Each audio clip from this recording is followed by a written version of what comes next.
Today we are joined by a range of vastly experienced speakers, and we also have the opportunity here as well. We have another discussant, so I'll introduce the three speakers and the discussant before inviting our first speaker on this panel to proceed.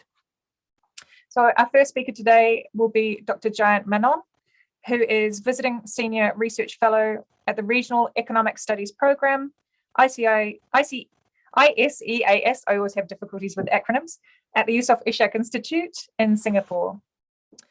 Following our short address from Dr. Menon, we'll be following Dr. Ekaterina Koldunova, who's currently Acting Director, ASEAN Center at the Moscow State Institute of International Relations in Russia. From there, we will move to hear from Ms. Melissa Conley-Tyler, who is the Program Lead for Asia-Pacific Development, Diplomacy and Defence Dialogue in Australia. And we're exceptionally fortunate to also have a discussant in the form of Professor Shujiro Urata, who is Professor Emeritus at Waseda University and your Senior Research Advisor at the Economic Research Institute for ASEAN and East Asia, as well as numerous other portfolios. We don't have time, unfortunately, to work through their extensive biographies of all of these contributors, but they are exceptionally well-grounded and well-placed for making some initial comments for us to then continue on with in our roundtable sessions. So if I can invite our first speaker, Dr. Jayant Menon, to provide us with approximately 10 minutes also of his thoughts on this topic of the changing economic order in the Indo-Pacific. Thank you. Thank you. Thank you very much, Dr. Greener. And it's a great pleasure to be back again with this group to talk about the economic side of the Indo-Pacific arrangement. I have a PowerPoint that I will try and share now, and hopefully things will work okay. Please let me know if you cannot see any of this. And if I don't hear from you, I'll assume everything's fine. Right, so this is a shortened version of a presentation I made to RSIS a few months ago when actually Professor Urata was one of the discussants, and it's good that he's back again.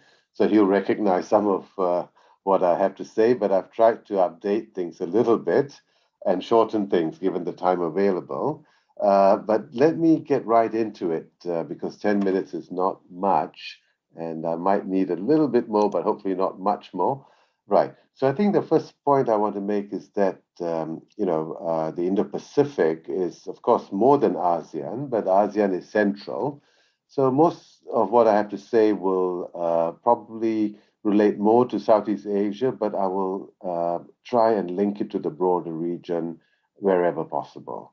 And the second and important point, I think, is that I recognize that Indo-Pacific is not an economic construct, or it isn't yet, but the economy matters, and it matters in terms of the geopolitics and, of course, the economic order, which is the theme of this session.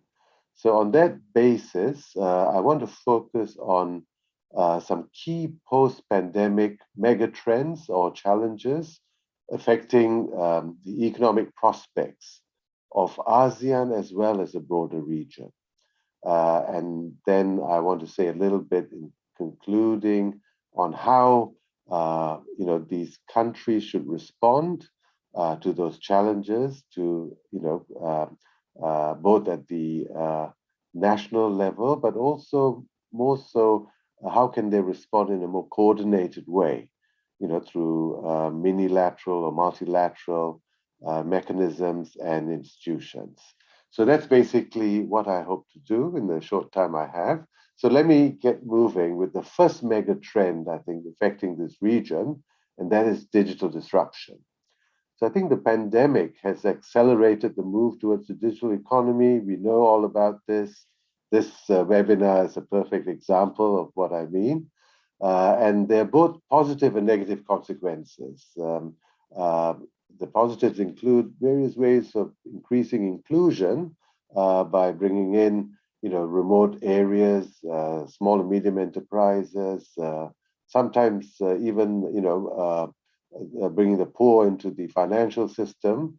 But I think overall, the net impact is actually to increase inequality, especially in the short run, and both within and between countries. So we need to be aware of that and concerned about it, despite all the positive, inclusion effects.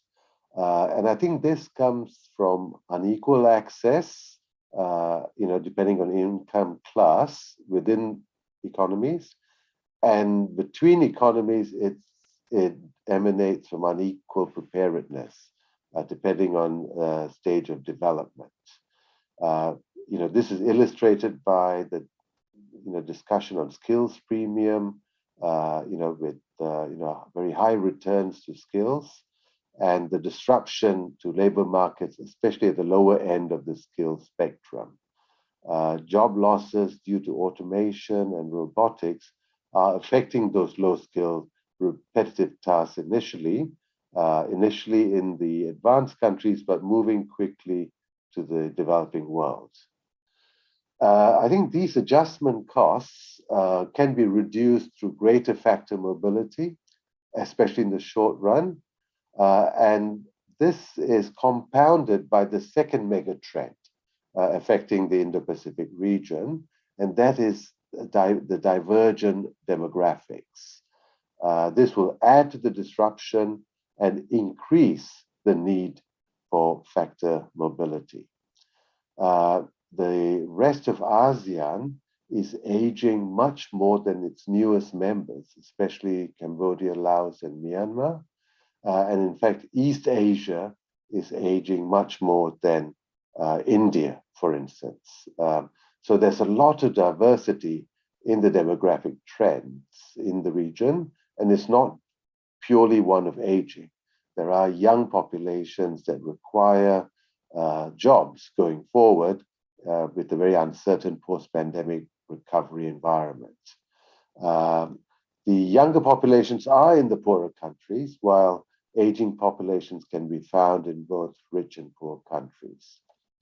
So the obvious point here is that factor mobility can reduce the differences in capital labor ratios and assist productivity catch up for more inclusive growth. Now, if only that were possible. So the pandemic is reinforcing, I think, other trends undermining globalization at the moment, particularly nationalism and protectionism. At a time where we need more factor mobility, we are simultaneously facing a reducing appetite for it. So countries are becoming less keen on opening up. In fact, I think a lot of the barriers that have been raised in the name of the pandemic may not come down very quickly when the pandemic is behind us. So they may last a lot longer than they're needed, and justified in various different ways. I think protection has a new name every few years. Nowadays, we speak of reshoring and even resilience as a way of, staying with the status quo, and sometimes in keeping out China from global supply chains. So we need to be wary of the disguises or the different guises that pandemic presents these days. So I think regional agreements, like the AEC, RCEP, and CPTPP, and maybe one day something involving more countries of the Indo-Pacific, are unlikely to be able to play much of a role in reducing the barriers to factor movements or in increasing factor mobility. And there's various reasons for this. We can go into them later if you like. But I think they will have to play their biggest role by promoting trade. So while they cannot directly reduce barriers to factor movements of capital and labor, especially labor, maybe a bit more with capital, they can help promote trade that uses these factors. And when they do that, some of the adjustment costs can be reduced because trade can partly substitute for factor movements. So they can, greater trade can produce similar outcomes to greater factor mobility. For instance, through the factor price equalization that we can observe in the world, in the real world, where wages and rentals on capital can equalize even without any movement in workers or capital, just through greater trade. So that's your second best solution to not being able to deal with barriers to factor movements. And luckily, we have seen in this region that trade has played a big role. During the pandemic, at the start of the pandemic, you can see here the drop in trade in green for developing Asia is much lower than the G3 or the world in comparison. That was at the start of the pandemic, around, at its height of restrictions in May 2020. But the story has improved a lot since then. This chart from the ADB's latest ADO outlook, and you can see that the blue bits, which is the pandemic-related trade in goods, have almost disappeared more recently in those bars. So the non-pandemic related trade has grown very sharply more recently. And in fact, trade has grown so sharply that in developing Asia, with or without China, it is 20% at least above pre-pandemic levels, right?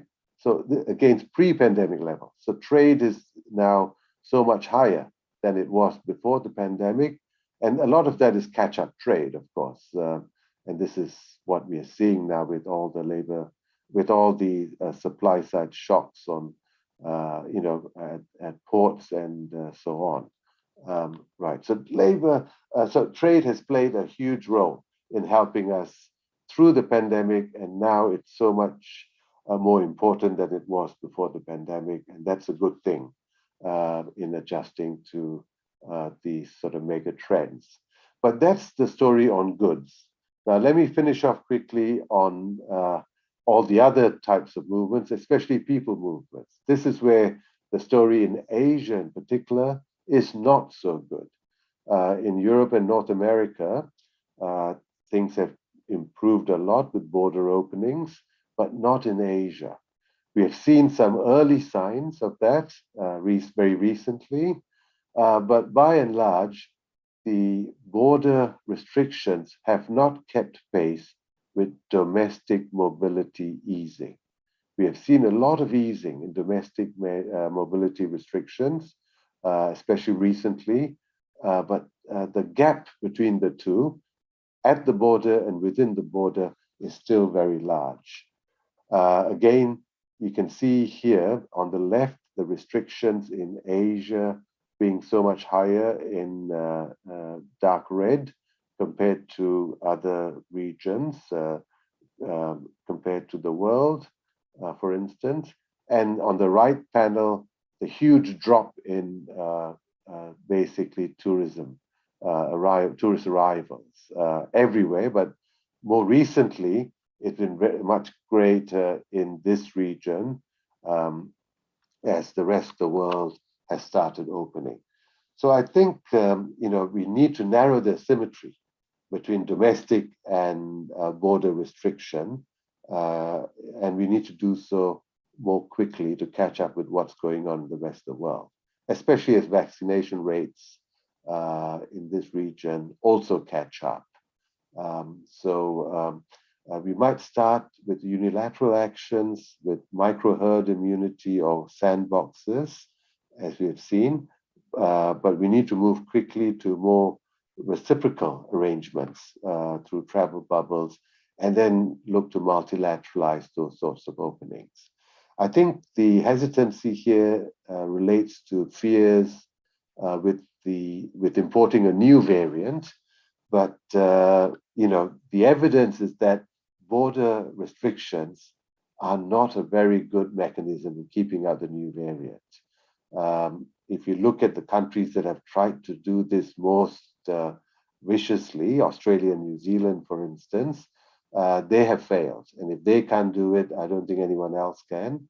Unless you completely close your borders, and that's not sustainable, every variant will find a way in. But they find a way in, and they move into the community when domestic protocols fail.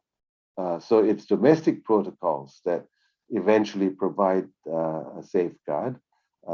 Quarantine breaches is what has produced domestic outbreaks of new variants, not border measures. Border measures cannot safeguard you. And this is even more true now with the highly transmissible variant like Delta. The value of border measures is falling sharply because Delta is so transmissible, and you cannot import this virus even if you wanted to in large numbers to match your domestic transmission rate. It is so transmissible that it's domestic restrictions that can limit its spread, not border measures. So I think, let me quickly conclude now, because I've taken a bit more time than I've been given. I think the Indo-Pacific is not yet an economic construct, but economy matters. If this region is to address the economic challenges, it has to step up to dealing with these mega trends, some of which are directly related to the pandemic, such as the acceleration towards a digital economy. I think this will worsen inequality and unemployment, especially given the demographic trends that compound these effects. I think policies that increase factor mobility can reduce a lot of these adjustment costs, especially in the short run.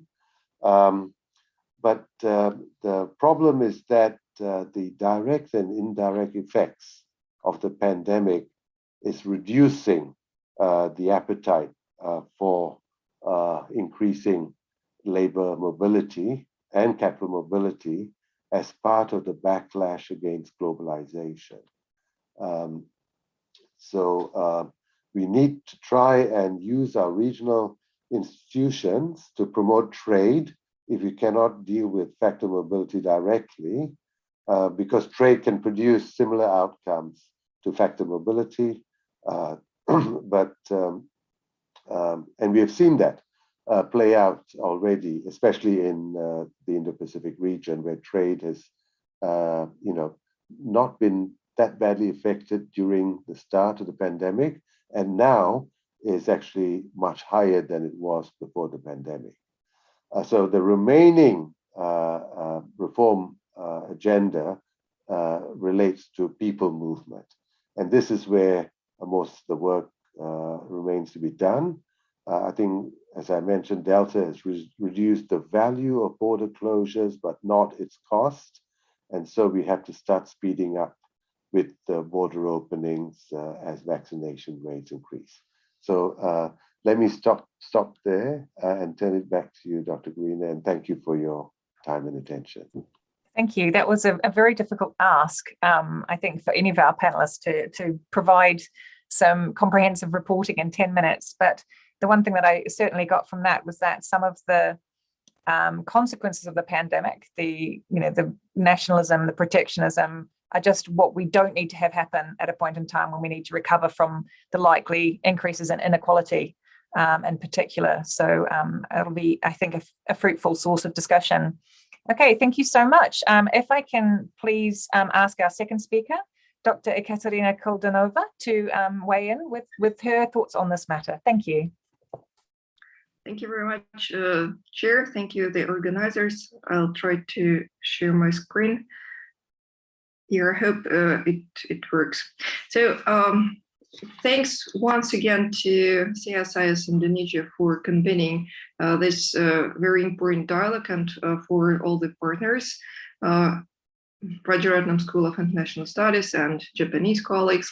The organizers asked me to speak about perspectives on Russian economic engagement with the region, and I'll try to do my best to do this in this coming 10 minutes or so. Let me briefly start with reminding the participants about the background of Russia's economic engagement with the region. And these observations do make sense because they should remind us about the very low starting point from which Russia proceeded, and also to be more objective in assessments of what Russia and ASEAN, Russia and other Asian countries has achieved so far. So the starting points were not very favorable in the 1990s for multiple reasons: domestic economic crisis, overall economic restructuring, external debt, strong orientation towards Europe, and the elements of this Eurocentrism, they are still there, even though we have multiple problems and crises in our economic relations with the West and with the European Union as well. And at the time, Southeast Asian states and Northeast Asian neighbors of Russia had already embarked upon a very specific export-oriented model of economic development, and we see that the emphasis on trade liberalization and trade diversification is really important for the region, even in times of the pandemic. That will resonate to my other point when I will be coming to the current processes. So the system of de facto economic integration, which emerged in the region and which even precluded formal forms of economic integration, which developed in the region, prevented Russia from easily joining regional economic landscape. And there were other limitations: stronger competition in the Asian market vis-a-vis Russia's positions in Europe, differences in the business cultures, etc. But from the 2010s, Russia started to demonstrate much more stable interest in Asia, not just in China and India, its traditional partners, but also in ASEAN. Let me briefly go into the statistics which I have prepared for today's talk. And I just want to pay your attention that efforts to re-energize Russia-ASEAN economic cooperation really brought some results. We see from this graph that the rise of trade turnover between 2007 and 2014 was fourfold, from $5 billion to $22.5 billion. With no other dialogue partner, ASEAN had such rise of trade turnover during that time, but of course we take into account the very low starting base. Russian investments in ASEAN were quite moderate, but at the same time, we can register the success stories of ASEAN countries investing in Russia. I just want to give you a couple of examples of CP Group, Thailand business conglomerate, which in 2020, amidst the pandemic, became the 5th largest producer of pork in Russia, which I think is an incredible success story. And another country case, TH True Milk, a company from Vietnam, which in 2020 also became one of the biggest producers of milk. And in general, in 2020, Russia became the 2nd largest venue for Vietnamese investments, with Vietnamese companies having plans to export milk production to China, for example, not just to ASEAN countries and not just to trade it in Russia. And people-to-people connections, of course, were a real driver of our economic ties. You see on this graph the number of visitors from Russia to ASEAN member states during the period of 2010 and 2018. And indeed, what the previous speaker just mentioned was an important factor, I think, not only for Russia-ASEAN relations, but also for Russia-China relations, Russia-Indian relations, and also for Asian countries' relations with the outside world. And of course, this situation has changed with the pace of the pandemic. Let me get back to the core points, and I will now turn to the disbalances which we need to manage to have better engagement between Russia and the region.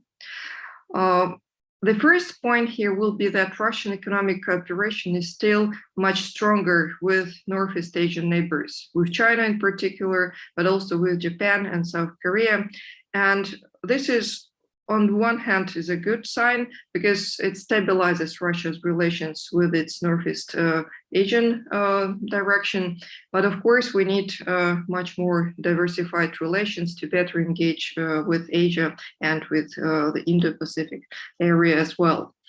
Russia-ASEAN economic cooperation is still very much dependent on the geopolitical context. I made these graphs to show you the curves of ups and downs in our trade, in the number of people coming to the region, depending on the geopolitical circumstances. The year 2014 was important, the year 2018 was important, and then we got back on the rise and the pandemic meddled in. US sanctions doesn't help much Russia and Asia to move very much forward, though many Asian countries took no sanctions approach. So they denied this instrument, and the first session discussed the mismanagement of the economic interdependence. So here we see it in the full scale. Dr. Tanaka in particular spoke of the manipulations of the economic interdependence. What does it mean for Russia and Indo-Pacific area? It means that we certainly have some difficulties with financial transfers and management of economic projects, but I think that on the positive side, of course, it will eventually bring us to the realization that we need more agreements in the sphere of finance, in the sphere of financial instruments, and it also can spur some avenues for cooperation. We have slow accumulation of experience in the free trade between the Eurasian Economic Union and ASEAN, though there is a movement on the ground. We have FTA working with Vietnam, we have an FTA agreed with Singapore, but still not in effect, because other new issues come in, like investments, like services. These areas, they are indeed very much important for Singapore as a specifically structured economy. And there is still a debate about the ethics of the FTA, about the experience of the FTA with Vietnam.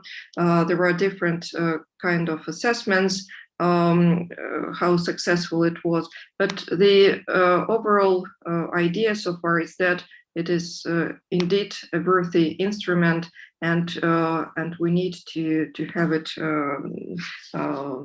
to develop it further. Then I think that it will look beyond the Russia's economic relations with ASEAN and Northeast Asia. India definitely need much more attention from Russia's side, and our economic relations need to be improved. I would not go into much details, but I think that there is a big group of general unknowns. What do I mean by general unknowns? The prolonged effects of the pandemic.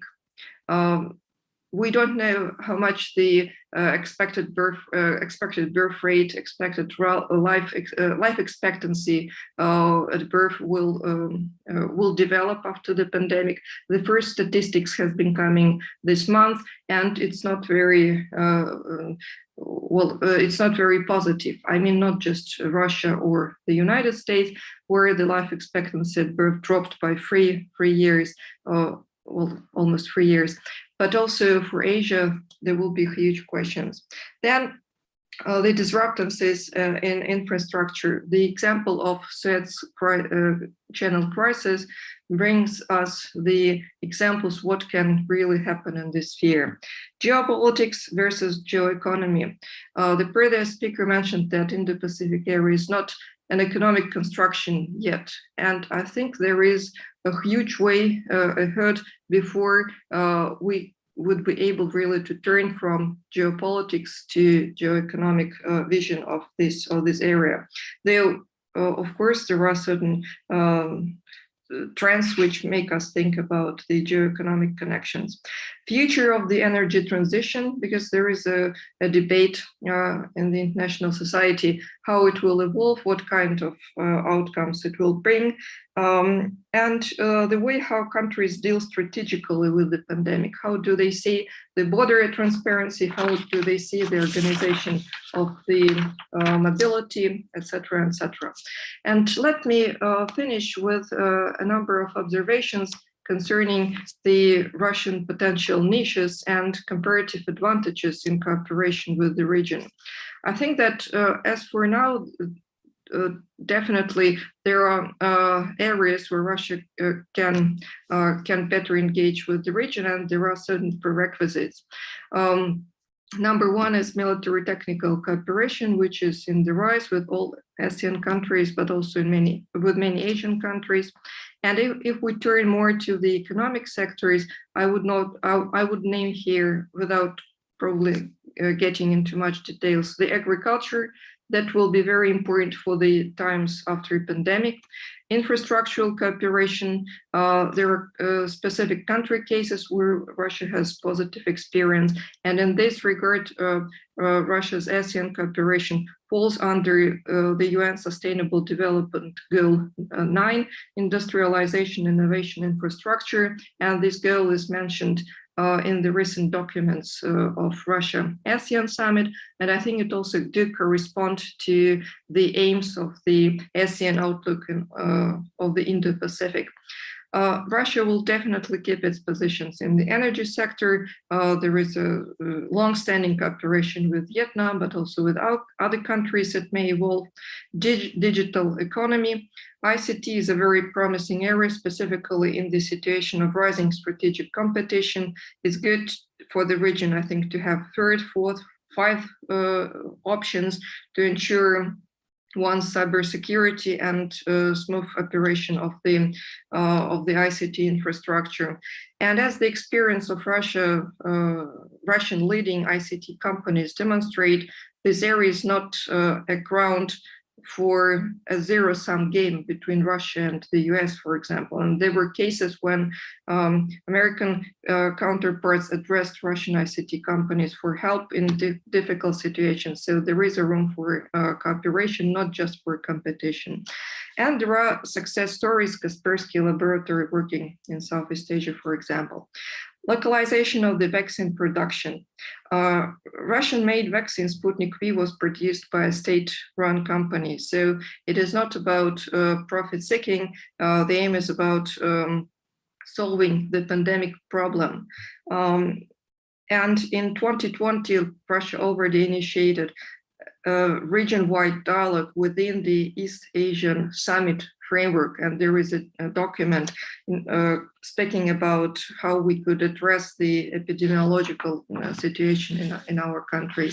And a couple of final things, humanitarian assistance and disaster relief and capacity building, which falls under ACG 17 and also mentioned in our joint documents of the 4th Russia-ASEAN Summit.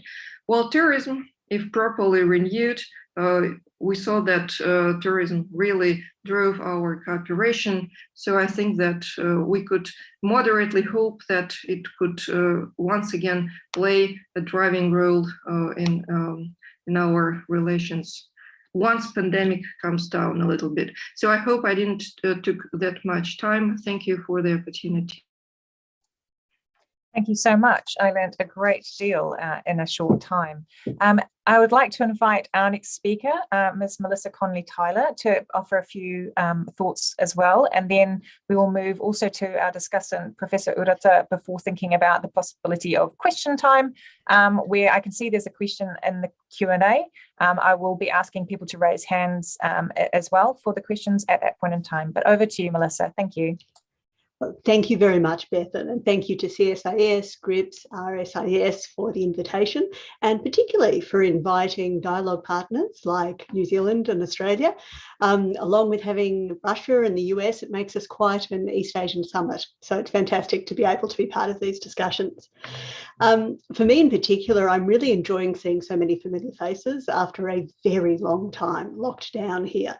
I was recalling that on the day that the AOIP was released, I was attending the Asia-Pacific Roundtable in Malaysia with, I think, many of you from memory. And it seems quite fitting to come together again to talk about these issues. These days, I head up a new initiative, the Asia-Pacific Development, Diplomacy and Defence Dialogue, which is bringing together those three elements of Australian statecraft. It's been great to already engage with some of you. So Jayant, thank you for coming along to one of our very first sessions. We really appreciate it. And in my comments today, I'm very much approaching with that perspective, with that mix of economic, security, diplomatic engagement between Australia and the region. Now, you're going to be able to tell straight off that I'm not an economist because I don't have a PowerPoint to share with you. I'm going to follow Dr. Quick's advice and give you 3 observations and 1 recommendation. So my 3 observations are that I'm seeing some convergence between Australian and ASEAN views on the Indo-Pacific. Secondly, though, I think there remain significant divergences and differences in how we're seeing it. And my 3rd observation is that Southeast Asia is much more central to Australia's agenda than it has been in recent years, and that's a real opportunity. So if I can start off, in terms of convergence, I was thinking when the ASEAN Outlook on the Indo-Pacific came out, I mean, one of the very first and easiest convergences is we're now talking the same language. Australia has been talking about Indo-Pacific in its policy documents for years, and that's really the only thing that's talked about in the sort of security and diplomacy front. So that was a good start. Ambassador Imura has talked about, this recognition of the single system, having the 2 oceans as a single system, and that's very much how Australia sees it.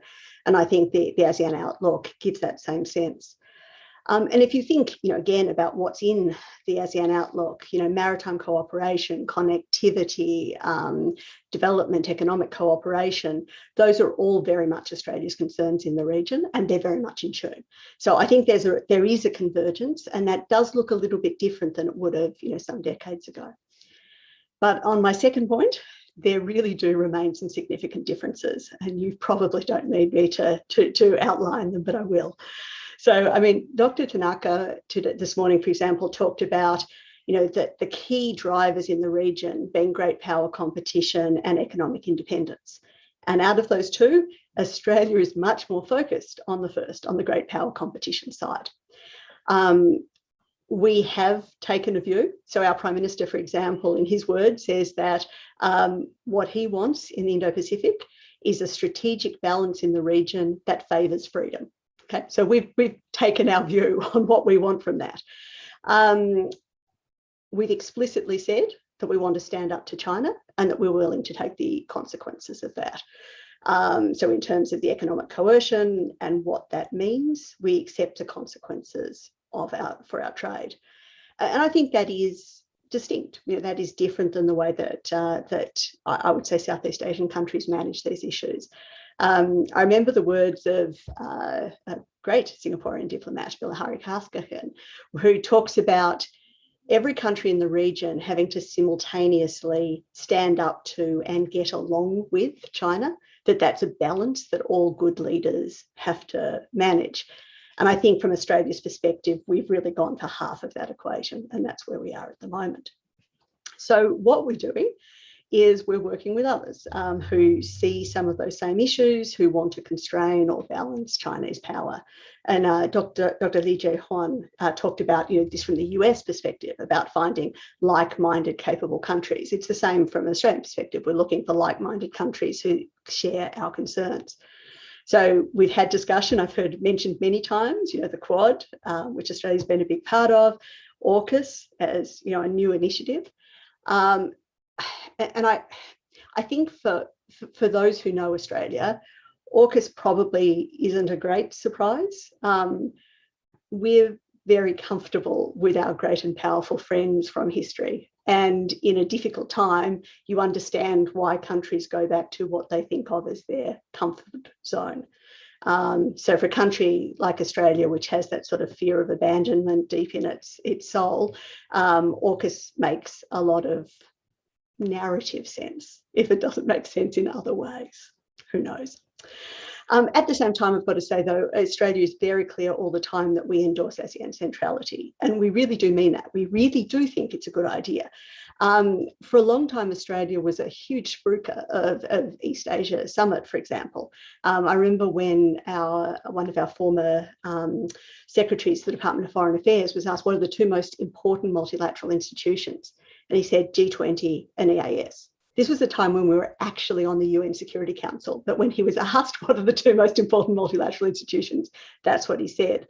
So we really support it, but we'd obviously like it to do more to really fulfill the promise that it has with the right membership. Okay, and so for my third observation, Southeast Asia is much more on Australia's agenda. I think you can see that in all sorts of ways. I mean, it's only earlier this month that Australia agreed a comprehensive strategic partnership with ASEAN to go with our comprehensive strategic partnerships with Indonesia, Singapore, and most recently Malaysia. As Dr. Lea was saying, the Australian Foreign Minister is visiting Southeast Asia and is in Vietnam at the moment. Last year, we had a huge step up in the amount of development and economic cooperation with the region. And that was quite a change. There'd been a view, I think, becoming more common in Canberra that maybe Southeast Asia wasn't such a focus for us anymore. Southeast Asia didn't need our development assistance, in the old-fashioned sense of aid. And there'd been a big step up on our linkages with the Pacific Islands. And that had literally meant a bit of a step back from Southeast Asia. The resources that were going to our partnerships in Southeast Asia got pushed over to the Pacific. And I think that's very much changed. So our foreign policy white paper said, and again, this is the context of great power competition. It said, as competition for influence grows, the Australian government will increase its efforts to ensure that it's a leading security, economic and development partner for Southeast Asia. So we are pushing ourselves much more into being a partner of choice for the region. So last year you saw the biggest package we've done since the tsunami, and you've seen a lot more with vaccines this year.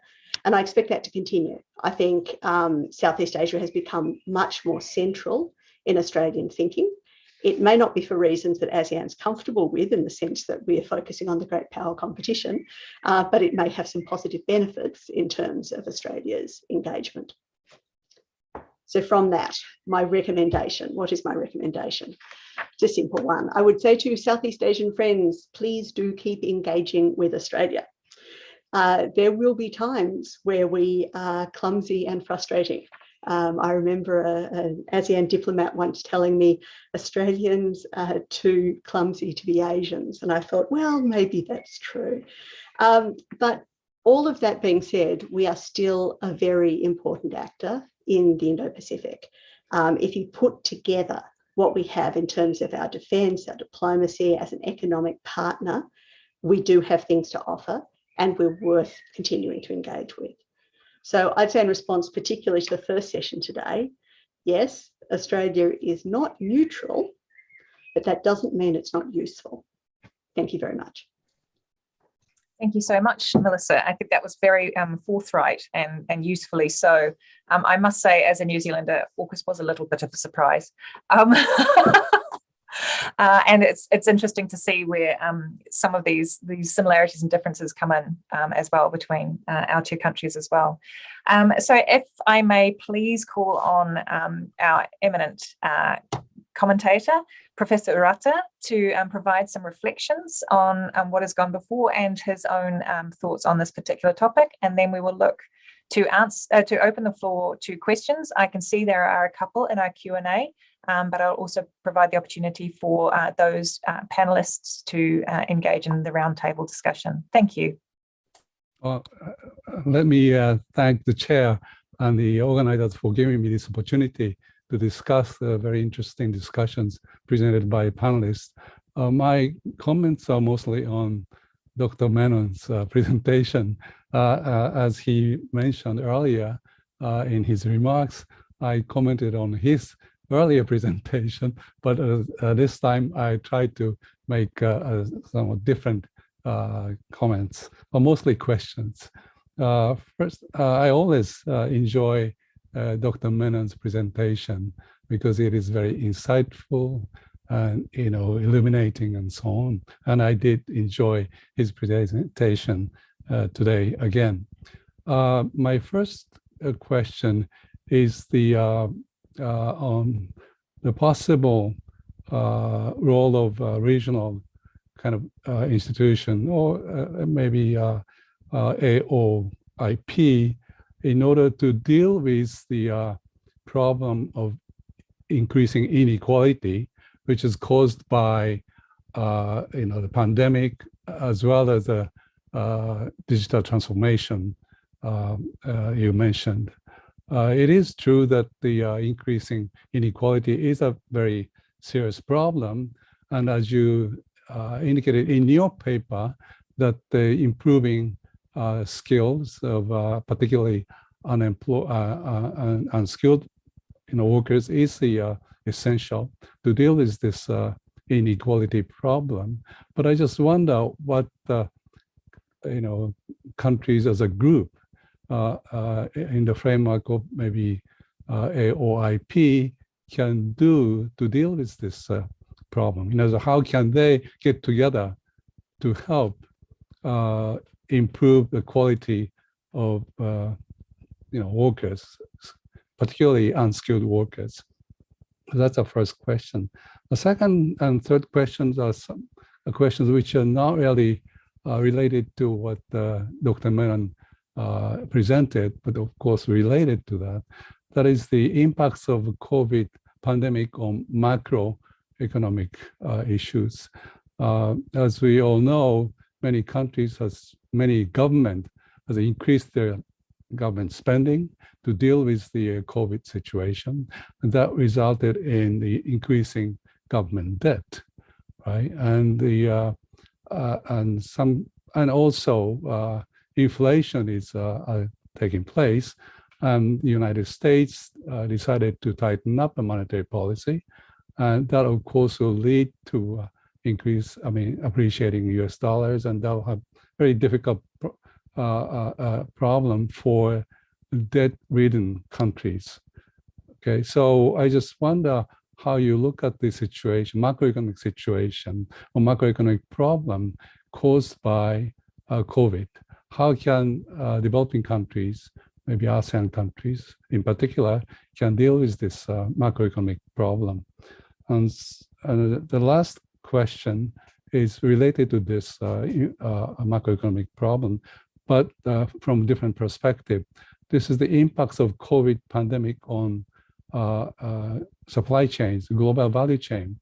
Do you see the disruption of supply chains? Is it recovering very quickly, or do you see they're still in a kind of a problem?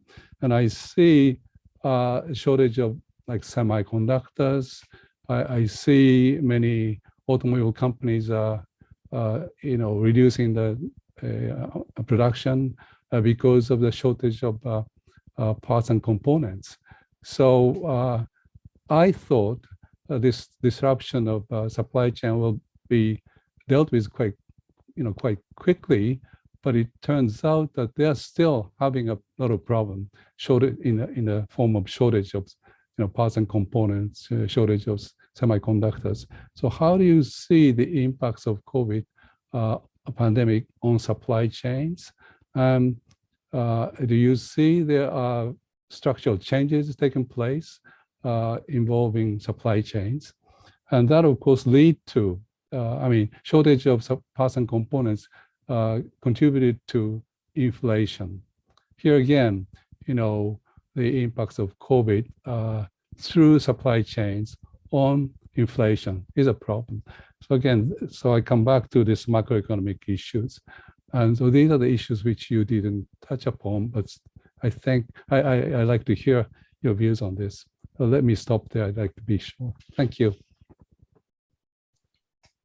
Thank you so much for those questions. All very, very interesting. I believe the first was directed directly towards you, Jayant. So if you don't mind picking up the ball and running with it, and then we shall see if our other speakers wish to contribute. Okay, thank you very much, Dr. Greener, and thanks to Professor Urata for providing a lot more interesting comments and thoughts. I have revised the paper once after receiving his comments earlier. It looks like I have to do a lot more work now in revising it one more time, but certainly welcome those thoughts. So I think there were three main questions raised. I don't know if I can answer all of them or answer them fully, and I'm sure others might have ideas as well, and I welcome that. Firstly, Shu, you mentioned the role of the AOIP or other regional organizations in trying to deal with the rising inequality coming out either directly or indirectly from the pandemic, the digital acceleration, and directly from the pandemic itself, where we've seen, stubborn increases in unemployment and this so-called K-shaped recovery where, the poor are being made a lot poorer and the rich are actually getting much richer. So, the process of recovery itself, let alone the pandemic, the recovery from the pandemic is increasing inequalities as well. I think I have, the main response will be one I guess I've already touched on, and that is, I think the more we can trade in factors and goods and services and people movement, the better chance we have in addressing these rising inequalities. I think trade, as we have seen, has been growing. I think it can do a lot more going forward, and regional, arrangements have got an important role to play in at least bringing down trade barriers or stopping them from rising during difficult adjustment phases. I think they've had limited success in dealing with labor mobility. Even, the so-called gold standard CPTPP can't do much on that apart from, dealing with things like trade union memberships and dealing with those sorts of, issues on protecting worker rights and all that. But they can't do much on labor mobility. ASEAN, of course, has got the mutual recognition arrangements in place, but they have had limited, I think, success, to be fair, so far. But I think, so labor mobility is clearly something that will require national actions more than anything else, and countries have to see it in their interest of bringing down the barriers that have been raised. And if they don't, it will spill over into informal flows, especially in the Southeast Asian region. It was happening before the pandemic. It will increase now that the barriers are in place, because there's a demand for it, there's a supply for it, and there are all kinds of illegal networks willing to facilitate. And so this is not good for sending or receiving countries. So if we can try and deal with labor mobility, that would be good. But I think those are the main ways in which I think we can deal with these inequalities going forward. Secondly, on the macro issues, I think these are very important issues. I couldn't cover them in this presentation, but I think all the things you've highlighted, the rising debt, the debt overhang in a post-pandemic world will be a significant factor. This time, we have the very difficult situation where everyone has increased their indebtedness, right? So it's not one group or the other, everyone. And the ones that were in surplus have reduced their surplus. The ones in debt have increased their debt. So the whole world is moved towards greater indebtedness or lower, they've had to reduce their surpluses. So basic outcome, of course,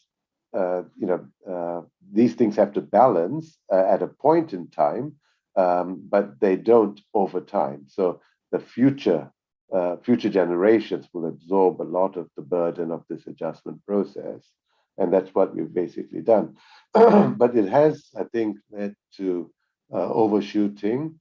I think governments have found that, the fiscal spending, especially in the poorer countries of Southeast Asia, has not reached the intended recipients. And so they've continued spending and trying to reach them. And so this has added to the overshooting and possible inflationary spiral that might soon set in, and compounded by these sorts of shortages and bottlenecks on the supply chain and at ports, and the sharp rise in shipping costs that we are witnessing at the moment. I think the big question there is whether it's transitory or whether it's more of a longer term trend. I think it might be transitory. I think we're seeing this happening because of the pent-up demand from the lockdowns that have lasted so long in so many countries, and hopefully they will work their way through the system. And that's the hope. We don't know. We'll have to wait and see. But I think that relates to your third point, which is about how global supply chains have responded. I think by and large, if you had to, give it a score or a report card, I think you would have to say that global supply chains have done quite well. They've shown themselves to be quite resilient during the pandemic. And I think it's partly because this was a global pandemic.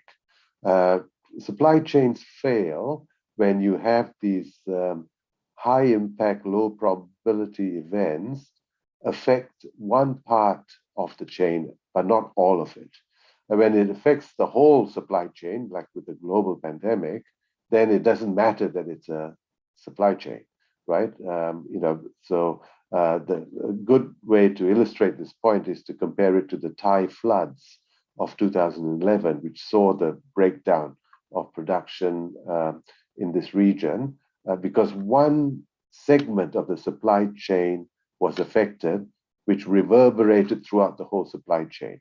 So the vulnerability of supply chains was highlighted by that type of shock. But when you have a global shock that affects almost every country, then whether you have supply chains or not, you're going to suffer similar consequences. But I think supply chains have shown their resilience, and I think this push towards digitization will probably increase the ability to manage these types of shocks, anticipate them better, and manage them better going forward. This will take time, but I think this increased digitalization of supply chains that has been accelerated by the pandemic will work to our benefit in the future in dealing with future crises. We'll better anticipate, these shortages and these sort of bottlenecks, and then be able to respond more quickly as well because of the digitalization itself. So I think I don't know if I've been able to answer your question, all of your questions, but those are my responses. But thank you very much for your comments. Thank you. Thank you so much for that. At this stage, we have a richness of questions and a poverty of time. So we have approximately 10 minutes. So if I can ask our other two speakers, I'll go in order. So if we can have Dr. Koldunova and then Ms. Conley Tyler, if you would like to respond to either of those two questions, and then we'll see how much time we have to return to the rest. Thank you. Okay, do you mean responding to the questions in the chat box or those raised by the commentator? Raised by the commentator firstly, and then if you would like to say something brief, then that's fine. And if it's something that you would believe that you don't have a great deal to say on, that's fine as well. Thank you.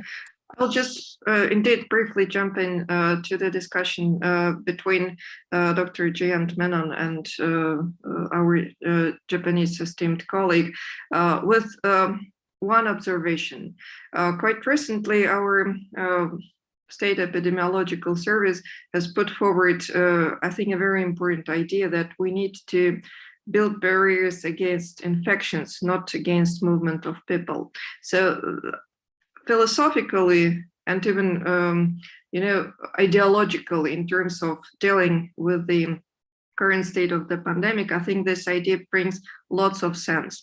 But to put it into practice, I think that, of course, all countries and probably the East Asian Summit might be the best framework for advancing this idea regionally, should do come together and agree indeed on the health protocols to make them consistent with the World Health Organization recommendations, and also apply them to the regional realities. So if this goes further, then that might be a great breakthrough for the whole Indo-Pacific area.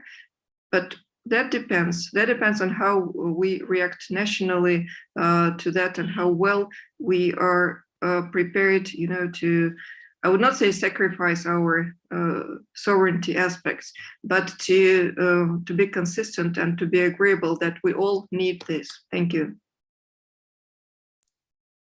Thank you. I've just been reminded we do in fact have 20 minutes. That wasn't an intentional, ploy on my part to encourage conciseness. So I'll hand over to you, Melissa. Oh, well, I'm happy with that. I might, if I can, just respond to the three questions in question and answer, which are directed at me, and I think I can put together. So first of all, to Pak Satrio, you ask essentially what are the issues? What is it that Australia has been doing to stand up to China and to counterbalance? Probably the best way to think about that is, what is China most upset about? So China put out a statement of 14 grievances against Australia, which is fairly unusual behaviour, but they did. And if you look at what's there, it's things like blocking Huawei and encouraging other countries to block Huawei from the 5G network, blocking foreign investment, foreign interference legislation, and anti-BRI. Speaking out on human rights, particularly on Taiwan, Hong Kong and Xinjiang, and calling for an inquiry into the origins of COVID-19. So that's the sort of things we've been doing which are perceived by China as pushing back. For Ibu Fitriani, Australia, I think, is very pessimistic about US-China relations. I think we see it locked into a pattern where mostly it's confrontation and contestation, with only little bits of cooperation in there. And I don't think Australia sees that changing soon. Now, that may be an overly pessimistic view, but I think that's pretty widely shared among the strategic policy community in Australia. And lastly, for Shikata-san, thank you. How is Australia going to get along with China? Well, I'm not sure there's going to be any immediate change, would be my feeling. I think both are quite comfortable where they are. There's no obvious incentive for either Australia, given domestic political imperatives, or for China, wanting to seem tough and to punish countries that go against its interests. There's no real gain for either of them in trying to improve relations at the moment. So I don't see that changing quickly. within Australia, with a democratic process, we can have a change of government that might lead to a little thaw, and that's possible. But the overall feeling, the public opinion, it's not very conducive to major changes. So I think you'd be talking maybe a small improvement rather than anything major. We might really just have to wait until China wants something desperately from Australia and is willing to, let us out of the doghouse to get it. So none of that is very positive, if I may say, but that is probably where the thinking is at the moment. Thank you for that frankness again, Melissa. Can I also ask if you could address the final question that's just popped up with regards to how Australia might views China's application to the CPTPP? Fascinating. That's a great question. I think there's a mix of views on this. Some see it as potential leverage to try to improve our own situation with trade disputes with China. It seems a good time to try to get us out of the diplomatic deep freeze where we haven't been able to have any direct ministerial contact. So they would say, here's the opportunity. For others, they would see it as absolutely not. We're not interested in involving in even slightly opening the door for China to be part of CPTPP. So I think that's interesting. I mean, the Taiwan application will also be a factor and how that's dealt with. And I can see ways that you could manage that and massage that, as happened with APEC, where China and Taiwan are both there as member economies. I can see a potential grand bargain there if anyone decided they wanted it. But yeah, at the moment, I think Australia officially has been positive, has not said absolutely it is against. The question is, what does it do behind closed doors? And that I'm not sure of. Thank you. Thanks, Beth. Thank you for that. If I can then also draw your attention, Dr. Koldunova, to the first question for you with regards to the room for improvement between Russia and ASEAN economic relations, if you would like to speak to that. Here, if I may, I will comment on that first question from Satria Santos, and also to a very interesting question from Fitriani, which I think provokes some thought in this regard. As for the trade, of course, that's a perennial issue, how we could move forward. And I specifically started with probably deeper historical delve into the 1990s to explain why actually we still have problems in moving forward in that direction, plus the geopolitical constraints which I mentioned. But of course, I think on both sides, economists and policymakers are thinking how to improve the situation. And the hint here is, of course, I think digital trade and e-commerce, for which we now have several B2B platforms operating, the high-tech, Russia's high-tech hub in Singapore, which I think will help in promoting Russia's innovation products. Halal products, that's an issue between Russia and Indonesia quite recently, and I think that's a promising area. Absolutely depoliticized, and nobody will be harmed if we just go into trade in these areas.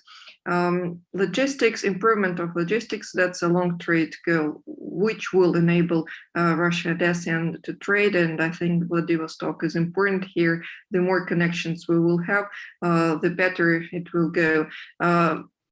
But I think that there are already bright sides, because agricultural sphere is really booming in this regard, and we can expect more in this area. But besides the trade in physical goods, of course, trade and service is a very underexplored area. Investment opportunities. This is all what we need to explore very attentively if we wish sustainable economic connections. And if you permit, Chair, a couple of words on the US-China possibility to come into agreement.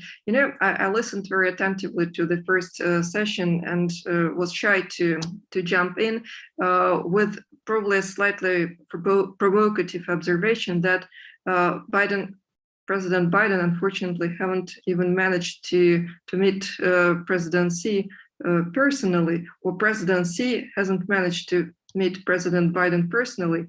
But if we compare the current administration with the previous one, President Trump managed to talk personally, both to Xi and to Putin, whatever disruptions it might have caused afterwards.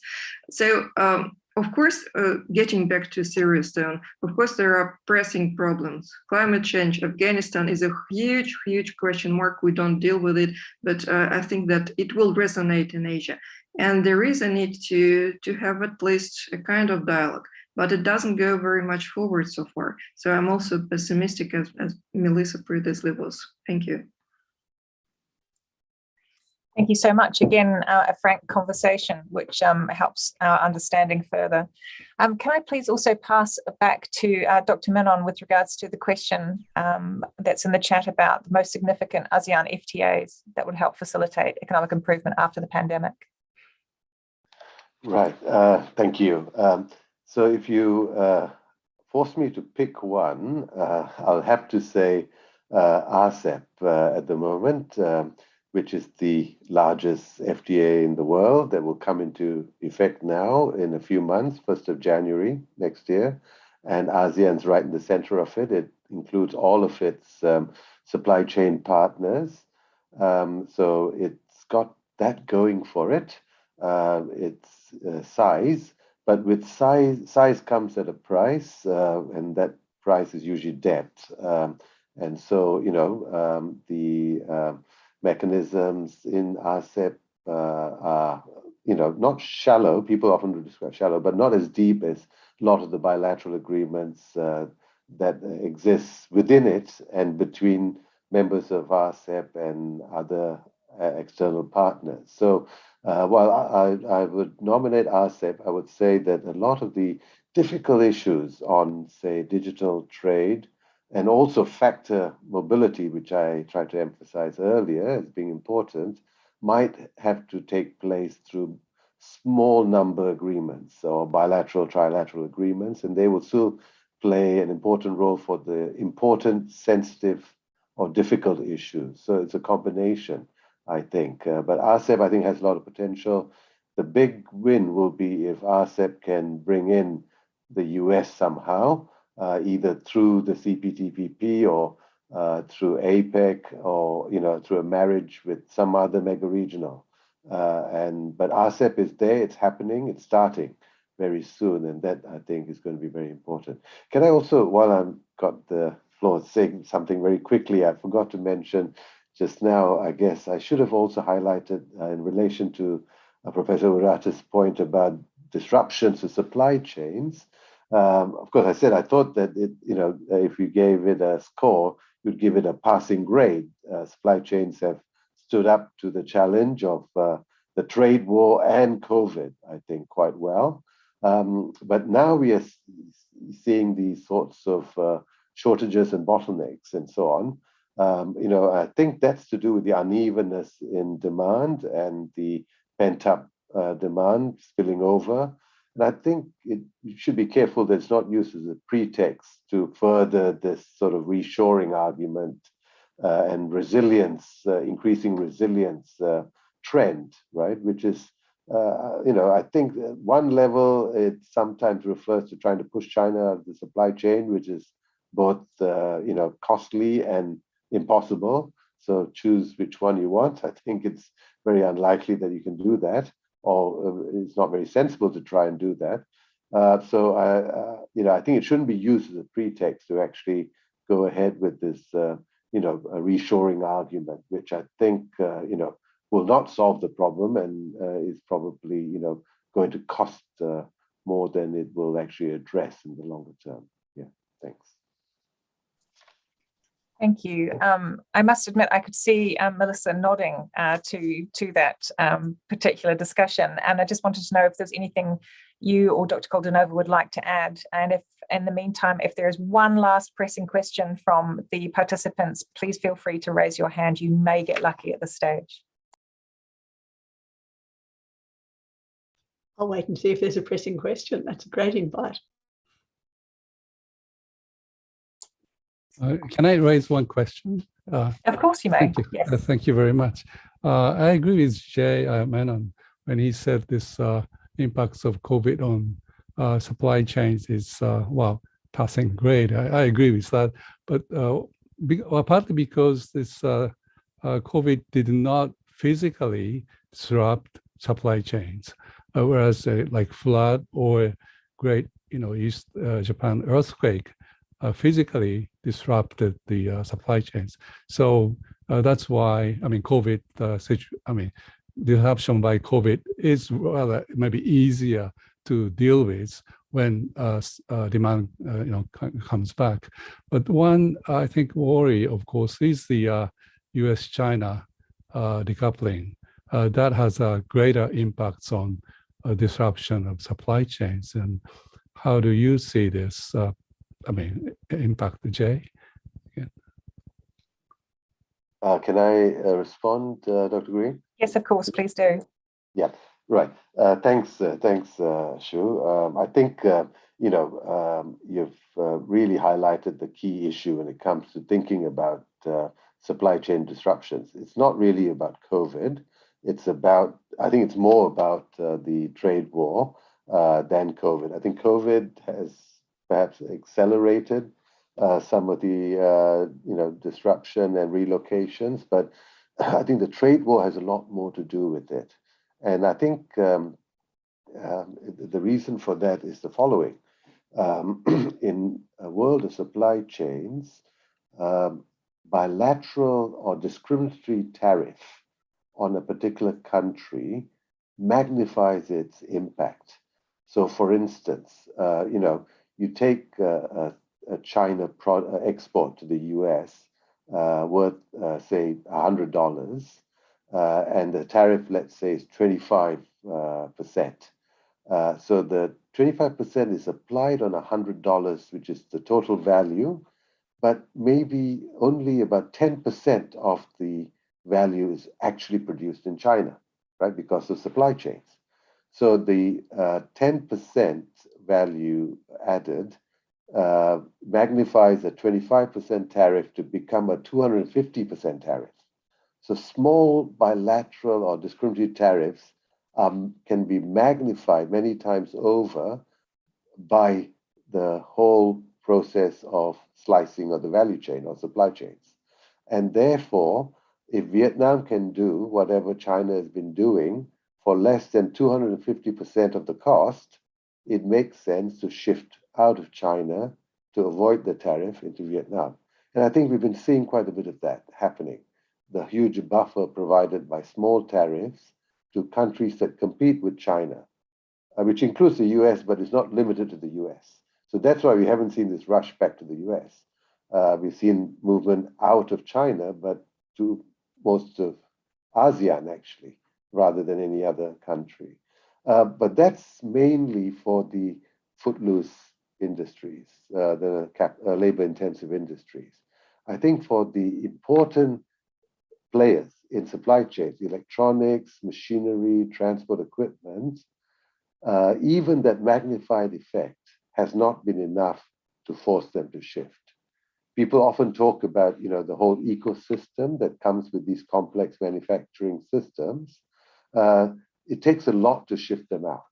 And apparently these tariffs, despite having a magnified effect, has not been enough. And we are seeing data now that a lot of this is not affecting the traditional capital-intensive bits of manufacturing. Of course, there is a price at which they will also shift, but we haven't reached that price. But we may reach that price if this trade war evolves from tariffs into non-tariff barriers. When we start sort of banning Huawei and clamping down on technologies or canceling visas, then the effective rate of protection goes from something we can measure to infinity. And then you might find these capital-intensive industries forced to shift. Hopefully we'll avoid that. But I think, yes, absolutely. The trade war has had the much bigger impact. It has pushed out a lot of labor-intensive segments of the supply chain, but not the capital-intensive industries. And hopefully it won't escalate to a point where those sorts of industries are also forced to shift. Thank you. Thank you. I realize we have very limited time, i.e. 1 or 2 minutes left, but I recognize that Ambassador Ong Kong Yeong has had his hand raised. So if we can ask for your final short, hopefully, question and some short answers and response, and then I will turn us back to Dr. Mohabat. Thank you. Thank you, thank you. I just wanted to harass Professor Urata and Dr. Menon because we talk about the cooperation going forward in the Indo-Pacific area. Looking at trade and all the supply chain issues, we also have to now worry a bit about the increased emphasis by China and some of the other economy on moving to digital currency and digital fintech way of doing things.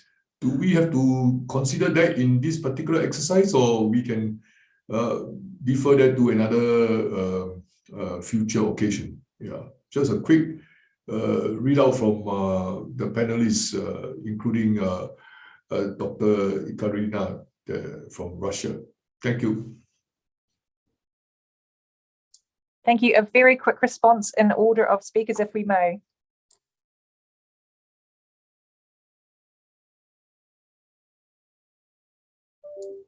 Dr. Menon, do you have any one? Oh, sorry. Yeah, one-liner? I thought you meant the order of speakers as in the original apologies. order. Yes. Right. Wow. A quick response to a very complex issue, Ambassador Ong, is very difficult.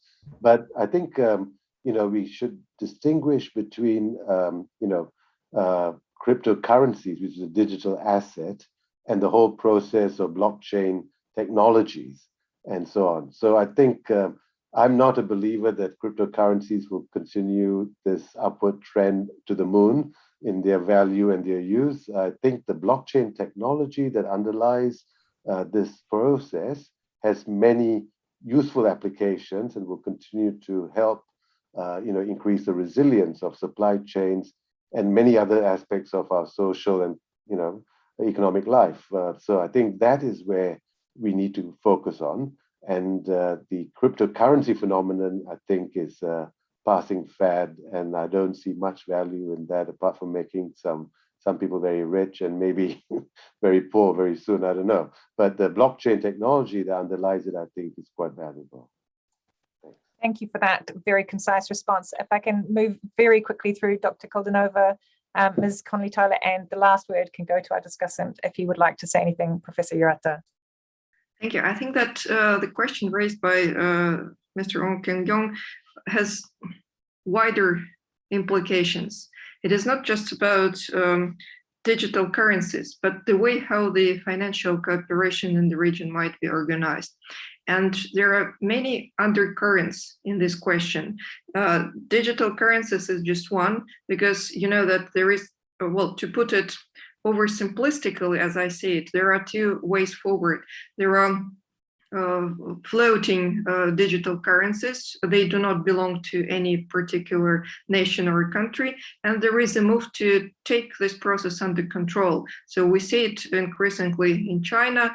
I know less about how Southeast Asian countries are reacting. In Russia, we are about to develop a digital ruble currency, but I would not say that's a big game changer in the picture.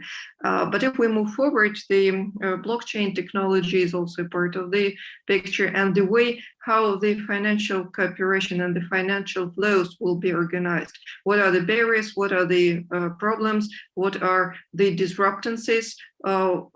Irrespectively of how well the production chains will operate, we need to pay for what is produced. And if there are blocks and problems in this process, that creates issues. So I think that it might be a worth topic for a separate discussion or a roundtable. Thank you. Thank you. Absolutely, a roundtable of experts, which is not me. You have to know what your limitations are.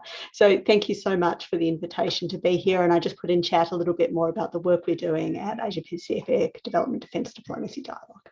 Thank you. And Professor Urata, would you like to have a final word? Yeah, fintech, which is maybe part of kind of a digital currency, has been contributing a lot to economic development in many countries, particularly in China.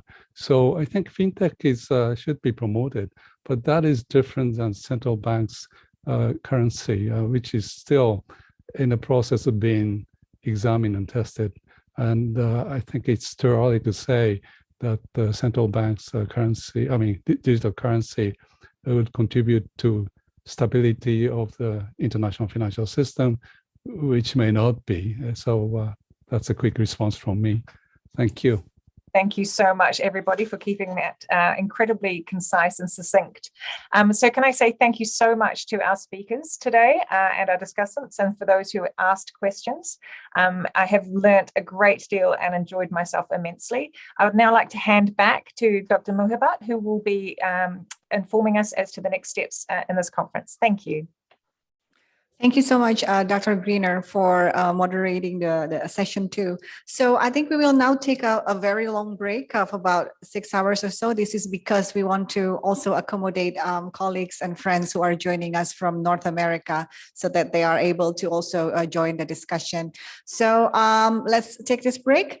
Thank you again for those of you joining us from the opening session 1 and session 2. And I'm very much looking forward to seeing everyone again later in the evening, Jakarta time, and maybe it's already be very late in the evening for those of you joining us in Australia or New Zealand, but still, hopefully you can still join us.